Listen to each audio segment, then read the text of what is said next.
अब किस बात की माफी मांगते हो? वक्त भी चला गया और वो लोग भी चले गए जिनके सामने तुमने मुझे बेइज्जत किया था। एक पुरुष औरत के सामने माफी मांगते हुए अच्छा नहीं लगता, कहकर नीता रसोई में चली गई। अरविंद वहीं बैठा उसे देखता रहा। उसे याद आ गया वो दिन जब वो एक छोटे से कस्बे में रहने वाला युवा था। उसकी हाल ही में नौकरी लगी थी। अरविंद के माता पिता, भाई भाभी, पूरा भरा पूरा परिवार था।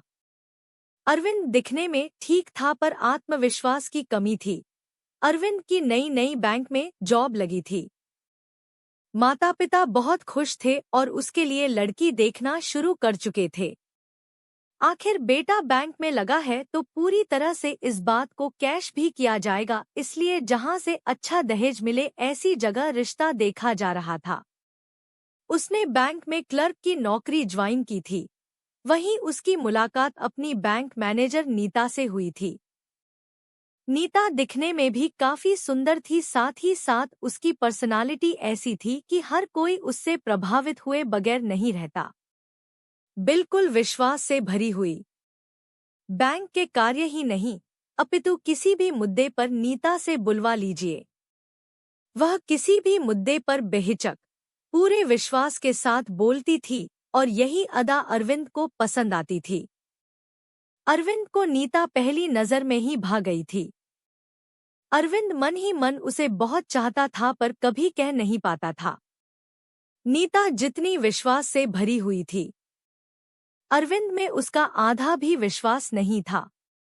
धीरे धीरे नीता को भी अरविंद का साथ अच्छा लगने लगा। दोनों में मुलाकातें बढ़ने लगी थी।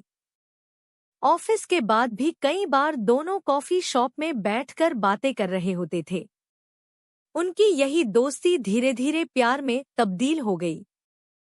दोनों शादी करना चाहते थे। जब दोनों ने अपने अपने घरों में इस बारे में बात की तो दोनों घरों में ऐसी स्थिति हो गई जैसे किसी ने बम फोड़ दिए हो। नीता के माता पिता ने नीता को खूब समझाया कि अरविंद तुम्हारे स्टेटस का नहीं है, तुमसे कम कमाता है, पर वह अरविंद के प्यार में अंधी हो चुकी थी। उसे अरविंद के सिवा कोई दिखाई नहीं दे रहा था। वहीं दूसरी तरफ अरविंद के माता पिता भी खुश नहीं थे, पर जब किसी पारिवारिक दोस्त ने समझाया कि नीता अरविंद से ज्यादा ऊंचे ओहदे पर है और ज्यादा कमाती है तो पैसों का लालच से ही सही, बेटे के सामने झुककर उसकी शादी को तैयार हो गए थे। उनकी शर्त यह थी कि नीता को घर भी संभालना पड़ेगा और साथ ही साथ रीति रिवाज मानने पड़ेंगे। आखिर काफी सारे हंगामे और मान मनुहार के बाद दोनों की शादी हुई। चलते फिरते लोगों ने ताने भी बहुत मारे, पर फिर भी दोनों अपने रास्ते से न डिगे। पर असल परीक्षा शादी के बाद शुरू होनी थी। अगर किसी घर में कुछ अच्छा हो रहा है तो भड़काने वाले कम नहीं होते हैं। बस वही सब इन दोनों के साथ होने लगा। नीता ने शादी के बाद भी नौकरी जारी रखी थी। आते जाते लोग जेठानी के दिमाग में यह भरने लगे कि तुम अपनी देवरानी की नौकरानी बनकर रह गई। वह सुबह सुबह उठकर तैयार होकर ऑफिस चली जाती है और सारा काम जेठानी को संभालना पड़ता है। इसका नतीजा यह हुआ कि महज 2 महीने में ही घर में 2 चूल्हे हो गए, जिसका जिम्मेदार भी नीता को ठहरा दिया गया। पहले जहां जेठानी के साथ मिलकर नीता घर का काम कर लेती थी, वहीं अब पूरा काम की नीता की जिम्मेदारी हो गई। नीता सुबह उठकर घर का सारा काम कर ऑफिस जाती और वापस आने पर कोल्हू के बैल की तरह दोबारा घर के काम में लग जाती, पर फिर भी सास ससुर खुश ना होते। हाँ, महीने की शुरुआत में पगार लेने को तैयार जरूर हो जाते। काम तो कोई करता नहीं, पर नीता को ही 2 बातें और सुना दी जाती। अरविंद अगर नीता की मदद करना चाहे तो उसे जोरू का गुलाम जैसे शब्दों से नवाजा जाता। छोटे मोटे तीज त्योहारों पर नीता से छुट्टी करने के लिए कहा जाता और अगर वह मना कर दे तब घर में लड़ाई झगड़े हो जाते। जब देखो तीज त्योहार पर लड़ाई झगड़े करवा देती है, यही संस्कार दिए हैं इसके माँ बाप ने। भला घर में बरकत कहाँ से हो? पता नहीं ऐसी नौकरी पेशा औरतें शादी करती ही क्यों है। जब नौकरी ही करनी थी, शादी नहीं करनी चाहिए थी। अब तीज त्योहार तो मनाने ही पड़ेंगे ना। अब तो अरविंद के दोस्तों ने भी ताने मारने शुरू कर दिए। अरे भाभी जी, तेरी कहाँ सुनती होगी। ऑफिस में भी तेरी बॉस, घर में भी तेरी बॉस। तेरे तो मजे हैं।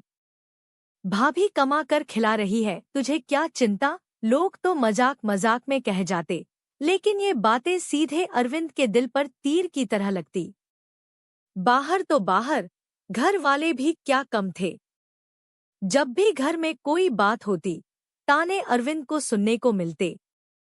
तेरी बीवी तेरी बॉस होगी, तू ही सुनेगा, हम नहीं। अब तो कोई ना कोई बात पर नीता और अरविंद के बीच में झगड़े हो जाते।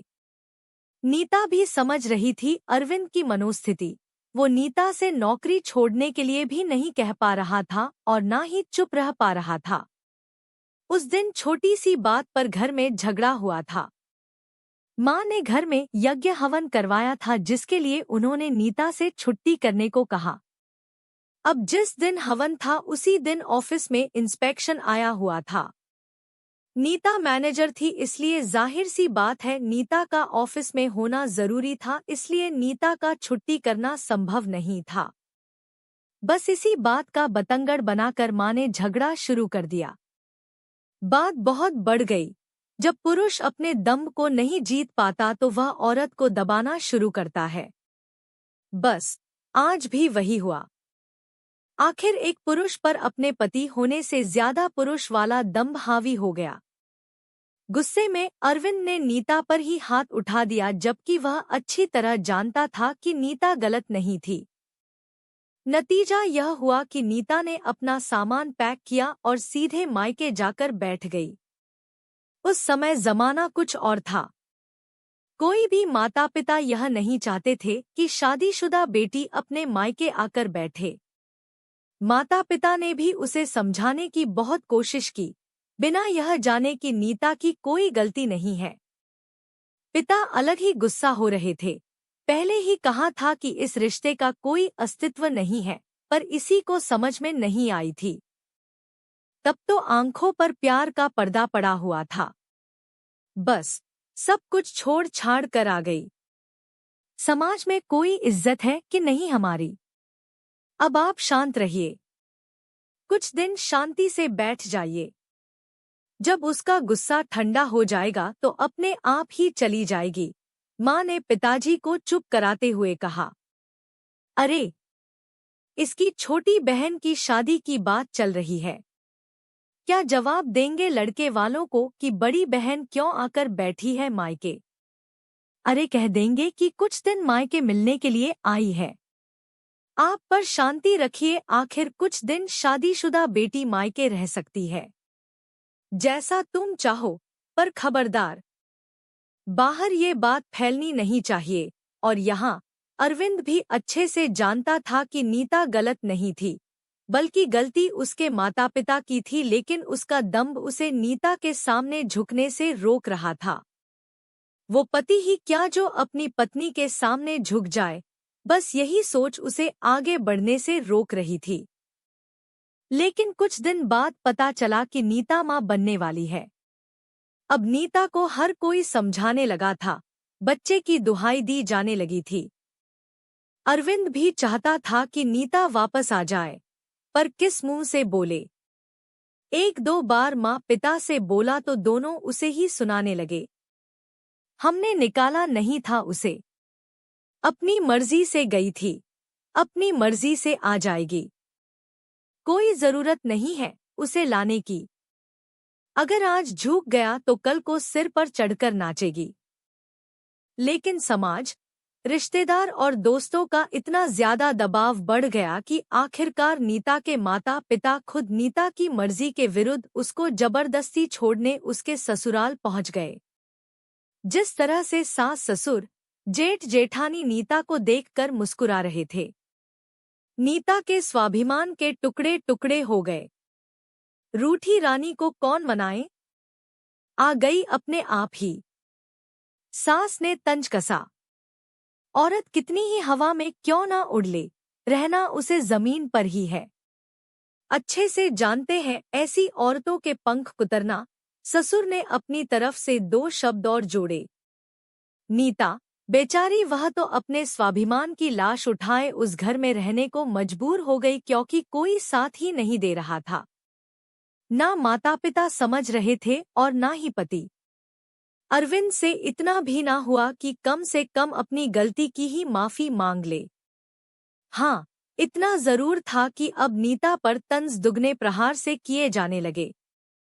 समाज की नजरों में नीता वैसे भी कुसंस्कारी बहू बन चुकी थी जो अपने पति के खिलाफ उसके घर को छोड़कर मायके चली गई। गर्भावस्था के वो महीने नीता पर बहुत भारी पड़ रहे थे। घर का काम ऊपर से जॉब, दोनों को संभालना नीता के बस की बात नहीं थी। ऊपर से गर्भावस्था की अलग समस्याएं, ढंग से खानपान ना होना और जरूरत से ज्यादा काम और प्रेशर के कारण नीता की तबीयत बिगड़ने लगी थी। पहले से ज्यादा कमजोर होने लगी थी। लेकिन किसी को कुछ लेना देना नहीं था।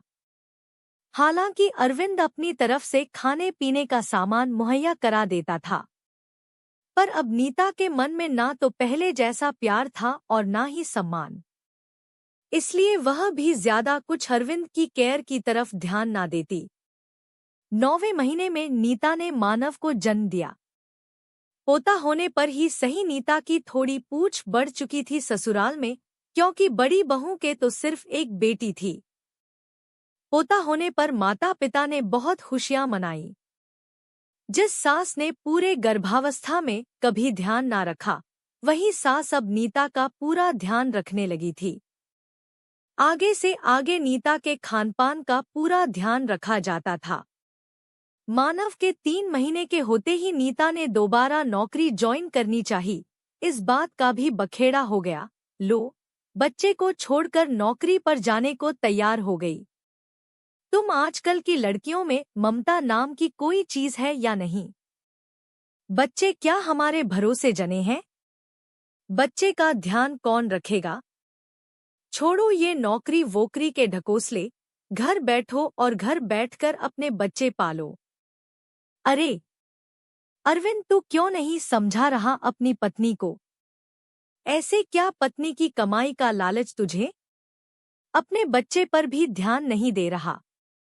मानव के होने के बाद अरविंद को भी बहाना मिल गया और उसने साफ साफ शब्दों में नीता को कह दिया, नीता क्यों जिद कर रही हो? मनु की परवरिश के लिए जॉब छोड़ दो, पहले बच्चा जरूरी है। 2 टूक जवाब में अरविंद ने बात को खत्म कर दिया। एक बार भी नीता से यह पूछना ठीक ना समझा कि वह क्या चाहती है। आखिर नीता इस शादी को तोड़ना नहीं चाहती थी क्योंकि उसे अच्छे से समझ में आ चुका था इस समाज में एक औरत के लिए एक पुरुष का अस्तित्व होना जरूरी है। पर जॉब के लिए भी उसने बहुत मेहनत की थी। आखिर उसने नौकरी छोड़ दी। नीता के इस फैसले से सब लोग खुश थे, सिर्फ नीता को छोड़कर। सबको अपनी अपनी विजय हासिल हो चुकी थी और नीता अपनी हार अपने दिल में समेटे बस अपनी गृहस्थी बचा रही थी। उसके दिल के टूटने की आवाज तो किसी ने सुनी ही नहीं थी। सबसे बड़ा बदलाव उसने खुद में किया था। अब वह ज्यादा किसी से कुछ कहती भी नहीं थी। अपना पहले जैसी उन्मुक्त हंसी थी और ना ही साज श्रृंगार। बिल्कुल साधारण से रहने लगी थी। इसमें जो काम कह दिया चुपचाप कर दिया। शायद अब ये गूंगी गुड़िया सबको पसंद आती थी। समय यूं ही चलता रहा। सास ससुर माता पिता स्वर्ग सिधार गए, पर आज जब मानव की पत्नी नेहा ने नीता को सबके सामने सुना दिया, आपके बस की बात नहीं है मम्मी जी। आप तो घर में ही अच्छी लगती है। आपने किया ही क्या अपनी जिंदगी में, सिर्फ घर और बच्चे ही संभाले हैं। और वो भी सिर्फ इसलिए कि नीता ने घर के इंटीरियर के लिए अपनी तरफ से सलाह दे दी। पर अरविंद को नीता के लिए बुरा लगा। वो कुछ कहने को हुआ तो उससे पहले ही नीता उठकर कमरे में चली गई। अरविंद उसके पीछे पीछे कमरे में आया और बोला, तुम बहू को उसके मुंह पर बता नहीं सकती थी कि तुम कितनी वेल एजुकेटेड हो। बैंक में मैनेजर थी तुम और वो एक छोटी सी नौकरी के पीछे तुम्हें इतना सुना रही है। अपने आप को समझती क्या है वो? मुझे तो सुनने की आदत है। आप क्यों दिल पर ले रहे हो?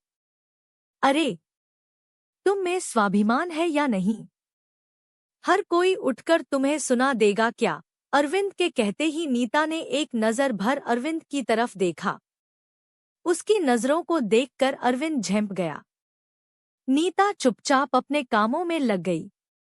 अरविंद ने उससे माफी भी मांगी लेकिन नीता ने जवाब देकर उसे चुप करा दिया। अरविंद कुछ भी नहीं बोल पाया।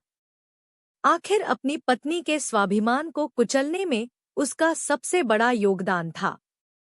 वही था जिसने अपनी पत्नी को गूंगी गुड़िया बनाया था।